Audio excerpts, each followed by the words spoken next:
दोस्तों हमारे देश में एक पेपर लीक होने की कीमत पता है क्या है? ये सिर्फ एक कैंसिल एग्ज़ाम नहीं है। यह उस 19 साल के लड़के और 21 साल की बच्ची का मर्डर है जो सिस्टम के द्वारा किया गया है। 15 जून 2026 राजस्थान के सीकर में 22 साल के बच्चे ने री एग्ज़ाम के प्रेशर में सुसाइड कर लिया।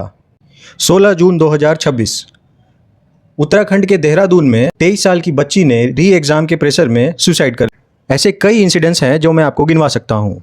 दोस्तों तो आइए जानते हैं कि दिमाग में क्या ऐसा केमिकल लोचा होता है जिससे बच्चे सुसाइड करने पर मजबूर हो जाते हैं। तो हम मिलने आए हैं पटना में न्यूरोसाइकेट्रिस्ट डॉक्टर अंशु सिंह से। नीट एस्पिरेंट्स में सुसाइड्स डेथ ये हर साल ही हो जा रहा है। 2021 में, 2022 में, लास्ट ईयर भी काफ़ी हुए थे। इस ईयर भी नीट का होना, फिर उसका कैंसिल होना, फिर रीनीट होना, और फिर इतने सारे अनसर्टेनिटी, कभी टेलीग्राम पे लीक हो जाएंगे फिर से, तो कभी कुछ गवर्नमेंट की पॉलिसी, इतना ज़्यादा अनसर्टेनिटी हो रखा है। ऑलरेडी वो लोग 16 से 18 घंटे पढ़ाई कर रहे होते हैं, बर्नआउट रहता, क्रॉनिक स्ट्रेस क्या होगा। हमारे ब्रेन में ना कुछ न्यूरोट्रांसमीटर्स होते हैं जैसे डोपामीन, वो हमें कॉन्स्टेंटली मोटिवेट करते हैं। ये सोचना कि एक बार एग्ज़ाम हो जाए, सिलेक्शन हो जाए, वाइट एप्रन पहन के हॉस्पिटल जाना, नाम के आगे डॉक्टर लगना, ये सब उनके में बॉडी में, माइंड में डोपामीन सर्ज को बढ़ाते हैं और कॉन्स्टेंटली मोटिवेट करते हैं। सेरोटोनिन हमारे मूड को रेगुलेट करते हैं। हमारे माइंड में प्रीफ्रंटल कॉर्टेक्स होता है जो लॉजिकल थिंकिंग को बैलेंस करता है, लॉजिकल थिंकिंग के रीजन होते हैं।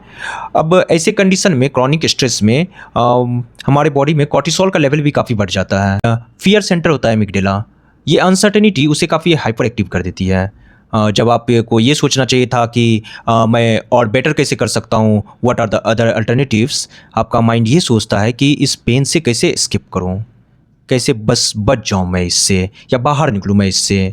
सोचिए कैसा लगेगा, आपने 2 साल 3 साल इतनी मेहनत की और फिर फाइनली कोई टेलीग्राम पे कुछ लोगों ने पेपर को यूँ ही लीक कर दिया, पेपर सेल हो गए, बिक गए पहले ही सीट्स।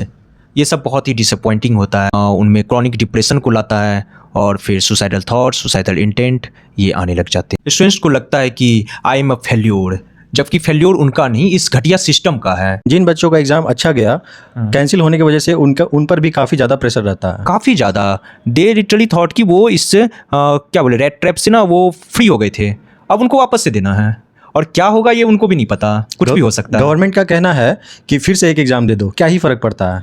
हाँ, बट वो गवर्नमेंट एक एग्जाम कंडक्ट करा सकती है, एक पर्सन उस एग्जाम में जा सकता है। आप उस माइंड के बारे में सोचो जो ऑलरेडी बर्नआउट झेल चुका है। अक्सर लोग कहते हैं कि फेल्योर हिट्स हार्ड, फेल्योर की वजह से अनसर्टेनिटी उससे भी ज़्यादा हार्ड हिट करता है। देखो यार, मैं एक न्यूरोसाइकेट्रिस्ट हूँ, हमने भी काफ़ी एग्जाम्स दिए हैं, फेल्योर देखा है, स्ट्रगल किया है। NEET UG, NEET PG, NEET SS, काफ़ी एग्जाम्स होते हैं। अगर आप एक नीट यूजी एस्पिरेंट हैं तो मेरी बात को ध्यान से सुनना। मुझे पता है आपको ये लग रहा होगा कि मैं हार गया, मैं फेल हो गया, मैं घर जाऊंगा तो कैसे अपनी फैमिली को फेस करूंगा, पेरेंट्स की आंखों में देख करके कैसे बता पाऊंगा, कैसे कि मैं गिल्टी हूँ, मैं फेल हो गया। और मुझे पता है ये थॉट्स जब आते हैं तो ऐसा लगता है कि इस पेन से कैसे बाहर निकलूँ।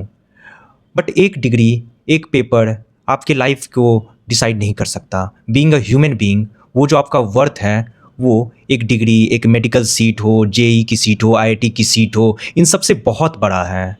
आप बीइंग अ ह्यूमन बीइंग, आप में इतना पोटेंशियल है, आप बहुत कुछ कर सकते हो। हमने देखा है काफ़ी लोग नीट यूजी में फेल्योर होने के बाद भी अपने लाइफ में इतनी आगे बढ़ जाते हैं कि हम उन्हें देखते रह जाते हैं। तो सक्सेस कभी भी आ सकती है। आई एग्रीड, आपका डॉक्टर बनना एक सपना था, लेकिन उस सपने से ज़्यादा अहमियत रखता है आपका होना। आपके पेरेंट्स के लिए आपका होना, एक डॉक्टर घर में होना या फिर एक मेडिकल सीट, इन सबसे काफ़ी बड़ा है। अगर आप चले जाते हो तो वो मेडिकल सीट उनको, उनका बेटा, उनकी बेटी नहीं ला कर दे सकता। वो हमेशा इस सोच में रहेंगे कि मैंने शायद ज़्यादा प्रेशर दिया, इस वजह से मुझे अपने घर का बेटा बेटी खोना पड़ा। उस पेन से आप उन्हें कैसे बाहर निकालोगे? तो सर अब ये बताइए कि इससे कोप अप कैसे किया जाए, इसको प्रिवेंट कैसे किया जाए कि बच्चे फ्यूचर में सुसाइड ना करें। देखो यार, सबसे पहले तो जान आपकी है, आप इसे गिव अप मत करो। हमें लड़ना है, ख़त्म नहीं होना है, गिव अप नहीं करना है। अगर आपके दिमाग में चल रहा है कि सब खत्म हो गया, क्या ही बचा है, ख़त्म कर लूँ, अगर ऐसे ख्याल आ रहे हैं तो एक बार पॉज लो, अपने दोस्तों से बातें करो, फैमिली से बातें करो, फीलिंग्स को शेयर करो, चीट कोड शेयर करो, रो लो। रोना बुरा नहीं है। सुसाइड के पहले के कुछ साइंस है जो आप ऑब्जर्व कर सकते हो, जैसे कि काफ़ी से नींद नहीं आना, स्लीप पर चुप मत बैठो।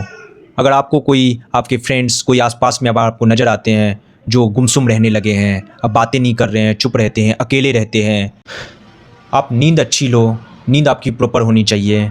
आपको एक आइडेंटिटी को फिक्स नहीं रखना है। You are not just for being a doctor only, you are a son. आप किसी के दोस्त हो, आप किसी के फैमिली मेम्बर हो, किसी के बेटे हो, आपको ये भी आइडेंटिटी रखनी है। और आप एक ह्यूमन हो, इसका वर्थ। आपको सोशल कंपैरिजन नहीं करना है, एक दूसरे से कंपेयर करना, एक दूसरे से compete करना, सोच डिप्रेस हो जाना सोच कर कि कोई और बेटर कर रहा है, मैं नहीं कर पाया, इन सबसे बच। बिल्कुल सर। तो ये एंड ऑफ द स्टोरी नहीं है, ज़िंदगी अभी बाकी है मेरे दोस्त। तो इसी के साथ मिलते हैं अगले वीडियो में।